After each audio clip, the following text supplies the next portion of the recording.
ইয়াত সমবেত হোৱা দশম শ্ৰেণীৰ ছাত্ৰ ছাত্ৰীসকলৰ অভিভাৱকসকল, মৰমৰ ছাত্ৰ ছাত্ৰীসকল, আমি এই প্ৰথম যি গোট পৰীক্ষা, সেই প্ৰথম গোট পৰীক্ষাৰ ফলাফল ছাত্ৰ ছাত্ৰীসকলৰ বহীসমূহ আপোনালোকৰ আগত দেখুৱাবৰ বাবে আজি আপোনালোকক সমবেত কৰাইছিলোঁ।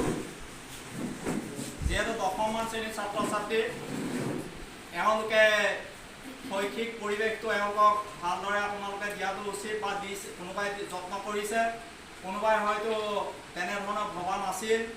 আমি বহীসমূহ তেওঁলোকক দেখুৱাইছোঁ, আপোনালোককো দেখুৱাইছোঁ, চহী কৰাই লৈছোঁ। এতিয়া আজিৰ পৰা আপোনালোকে অন্ততঃ ঘৰত তেওঁলোকক এটা বিশেষ ধৰণৰ দায়িত্ব গ্ৰহণ কৰাৰ ব্যৱস্থা কৰিব। এটা নিৰ্দিষ্ট সময়ৰ বাবে পঢ়াৰ ক্ষেত্ৰত আপোনালোকে সুবিধা কৰি দিব, নহ'লে আপোনালোকৰ যিখিনি আমি স্বাক্ষৰ কৰাই লৈছোঁ, স্বাক্ষৰ কৰা কথাটোহে ক'বৰ কাৰণে মই আগবাঢ়িছোঁ। আপোনালোকৰ এখন আমাৰ ৰেকৰ্ড বুক ইতিমধ্যে আমি আগৰ ছাত্ৰ ছাত্ৰীসকলৰ অভিভাৱকসকলকো সেই ব্যৱস্থাটো কৰোঁ। ইয়াত এটা কথা লিখা আছে, চহীটো মাৰি দিলে, কিন্তু কথাখিনি এনেধৰণৰ: আজি ইংৰাজী 31/8/2024 তাৰিখ শনিবাৰে দশম শ্ৰেণীৰ অভিভাৱক সভাত জনাওঁ যে অভিভাৱক হিচাপে মই মোৰ দায়িত্ব পালন কৰিম। আপোনালোকে মানে চহী মাৰিছে ইয়াত। লগতে যদি পৰৱৰ্তী পৰীক্ষাবোৰত 5 মাৰ্ক পাবলৈ সক্ষম নহয়, তেন্তে আগন্তুক বাছনি পৰীক্ষাৰ পৰা বিৰত ৰাখিলেও আমাৰ কোনো আপত্তি নাথাকিব। এই কথাটো কিন্তু ইয়াত উল্লেখ আছে। এতিয়া আপোনালোকে আমি পিছত ফেইল চেল কৰা কেনেকৈ হয়তো তেনেকুৱা এটা আমি আমাৰ স্কুলৰ ৰিজাল্টটো কেনেকৈ ভাল হয় তাৰ কাৰণে চেষ্টা কৰিম সদায়। অন্য কোনো কথা নাই। আপোনালোকৰ ল'ৰা ছোৱালী কেইটা যাতে ভাল হয়, আমি যাতে আমাৰ স্কুলখনৰ সন্মান অক্ষুণ্ণ থাকে, আৰু আমাক যাতে ঊৰ্ধ্বতম কৰ্তৃপক্ষ অন্ততঃ প্ৰশ্ন কৰিব নোৱাৰে যে আপোনালোকৰ ৰিজাল্ট এইবাৰ কিয় এনেকুৱা হ'ল। এই কথাটো যাতে নহয়, তাৰ কাৰণেহে আমি এই চেষ্টাখিনি কৰোঁ। আৰু সেইকাৰণে আজি আৰম্ভণিতে আপোনালোকক সেই কথাটো কৈ লোৱা হ'ল। আৰু পৰৱৰ্তী সময়ত কেনেবাকৈ যদি পৰীক্ষা ফলাফল যদি কেনেবাকৈ বেয়া হয়, কিবা হয়, তেতিয়াহ'লে কিন্তু আপোনালোকৰ ছাত্ৰ ছাত্ৰীসকলক আমি পাছ কৰোৱাই দিব নোৱাৰিম। আৰু নোৱাৰাৰ পিছত আপোনালোকৰ কোনো ধৰণৰ ওজৰ আপত্তি ইয়াত থকালে আমি কিন্তু সেইটো মানি ল'ব নোৱাৰিম, কাৰণ আপোনালোকে ইয়াত চহী ইতিমধ্যে মাৰিছে।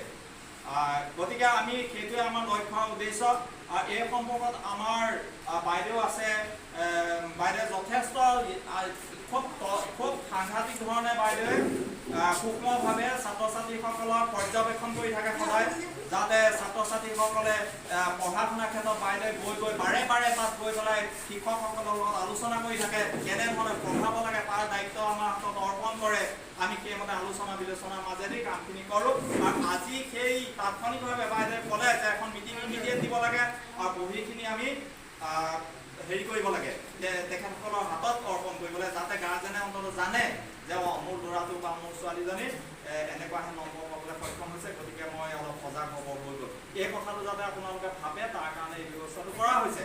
গতিকে যাৰ কাৰণে আজি আমি তাৎক্ষণিকভাৱে শনিবাৰ হ'লেও আমাৰটোতো শিক্ষক শিক্ষয়িত্ৰীসকলৰ ব্যস্ততাৰ মাজতো এই দশম শ্ৰেণীৰ এই শিক্ষক শিক্ষয়িত্ৰীসকলেই পাঠদান কাৰ্য সুচাৰুৰূপে সম্পাদন কৰা, এইটো নাভাবিব বোলে স্কুলৰ পৰিৱেশ চব ফালৰ পৰা ভাল হৈ গ'ল, শিক্ষক শিক্ষয়িত্ৰী এক্সপাৰ্ট শিক্ষক শিক্ষয়িত্ৰী ইয়ালৈ আহিলে, আগৰ যদি অলপ শিক্ষক শিক্ষয়িত্ৰী অজুহাত দেখুৱাই পেলাই ৰিজাল্টৰ কিবা হেৰি হওক, সেইটো কথা নহ'ব এতিয়া।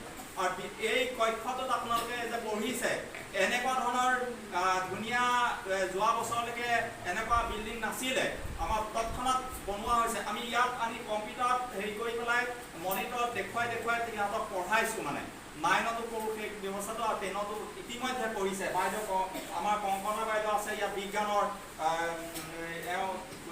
এজন ছ'চিয়েল ছায়েন্সৰ লেটাৰ মাৰ্ক পাইছে আগৰ ল'ৰা ছোৱালীয়ে। এনেকুৱা ধৰণৰ অসমীয়া আমাৰ জ্যোতি বাইদেউ আছে, ইংৰাজীত আটাইতকৈ ধুনীয়াকৈ মই খুব শুনি থাকোঁ, আখৰ মানুহজনী যেনেকুৱা ধুনীয়া, আখৰো ধুনীয়া, আৰু ল'ৰা ছোৱালীক তেনেকৈ পঢ়ায়, মানে তেনেকুৱা ধৰণৰ তদাৰক কৰি থাকে। আৰু সুচিত্ৰ বুলি দাস বুলি এজন আছে মেথছৰ, আমাৰ হিমাংশু কলিতা বুলি আছে এজন, সেইজনো খুব ভাল শিক্ষক ইয়াত আহি গ'ল। আৰু এই শিক্ষকসকলে খুব সুন্দৰভাৱে আগবাঢ়ি যোৱাৰ ক্ষেত্ৰত মূল নেতৃত্ব বহন কৰিছে আমাৰ পাৰিজাত বাইদেউ হাত চাপ কৰিব দিয়ক। পাৰিজাত বাইদেউৰ কাৰণে পাৰিজাত বাইদেউৰ কাৰণে আজি আমি আচলতে যোৱা বছৰ বাইদেৱে আমাক বাধা নিদিয়ে, যেনেকে হয় তেনেকৈ মই যোৱাবাৰ টাকুৰি ঘূৰা দি ঘূৰিছিলোঁ, লগত লৈ ঘূৰিছিলোঁ এইবোৰ, মই একদম সেনাপতি নিচিনাকে আগত যাওঁ, এই সৈন্য বাহিনীবোৰ এইবোৰ লৈ যাওঁ সকলোকে লৈ যাওঁ, লৈ গৈ ধুনীয়াকে আমি ঘৰে ঘৰে গৈ পেলাই একদম জেগা নাই বৰ একদম আদৰ্শলৈ যাওঁ, চকৰ ভৰালে যাওঁ, বাকী নাই বিভিন্ন জেগাত আমি ক্লাছ কৰি মেলি আমি কেনেকৈ পঢ়িছে কি কৰিছে চাই চিতি বাইদেউহঁতো জ্যোতি বাইদেউহঁতো গৈছে, কবিতা বাইদেৱে ক্লাছ নকৰে যদি দশম শ্ৰেণীত নপঢ়াই যদি কবিতা বাইদেউ আমাৰ লগত গৈছে, আমাৰ এগৰাকী কেৰাণী এগৰাকী আছে সেইগৰাকী গৈছে, মানে ভাল হওক ল'ৰা ছোৱালীবোৰ, এনেকুৱা এটা উদ্দেশ্যত আমি কামখিনি কৰোঁ। বাইদেৱে ক'ব এতিয়া আমাৰ বাইদেৱে আপোনালোকৰ আগত কথাখিনি ক'ব, তাৰপিছত কোনোবা শিক্ষক যদি কোনোবা অভিভাৱক এতিয়া আহিছে তেখেতসকলে কিবা আছে যদি আপোনালোকে ক'ব পাৰিব, বাইদেৱে খালি প্ৰথমে কৈ ল'ব কথাখিনি।